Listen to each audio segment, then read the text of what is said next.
Verse of the day. This comes up because it has to do with me. Actually, it's a perfect opportunity because I'm in a group text with a couple other gentlemen, and every single day we're sending verses to each other.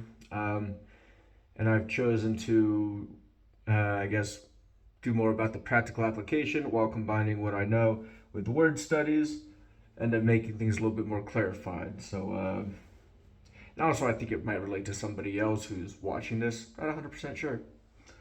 So the verse today is Philippians 2:12. Therefore, my beloved, as you have always obeyed, not as in my presence only, but now as much more in my absence, work out your own salvation with fear and trembling, for it is God who works in you both to will and to do for his good pleasure.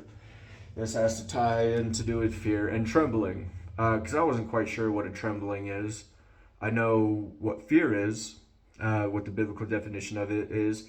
It's, reverence to God, because it has multiple usages. And as in a video I've done prior, I've shown that there's multiple usages of the word fear, which is yara.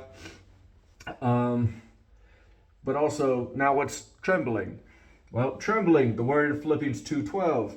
Trembling, Greek word, how do you pronounce it? Tromos. The original biblical usage, one, it can be used to mean a trembling or quaking with fear, like a shivering because maybe you had a nightmare, maybe you had a life or death scenario and you're sitting there shivering. Second biblical usage, it is with fear and trembling used to describe anxiety, the anxiety of one who distrusts his ability completely to meet all requirements, but religiously does his most to uphold his duty. So the trembling, for God did not give us a spirit of fear, but of power, love, and a sound mind. So Bible does not contradict each other, does not contradict itself. So obviously it's not the first usage, it's the second usage. But to work on your own salvation with a fear of religious piety, and we are supposed to use your own salvation with fear and with an anxiety because of a distrust in our own abilities to be perfect, because we cannot do it on our own. We need Jesus, we need his strength.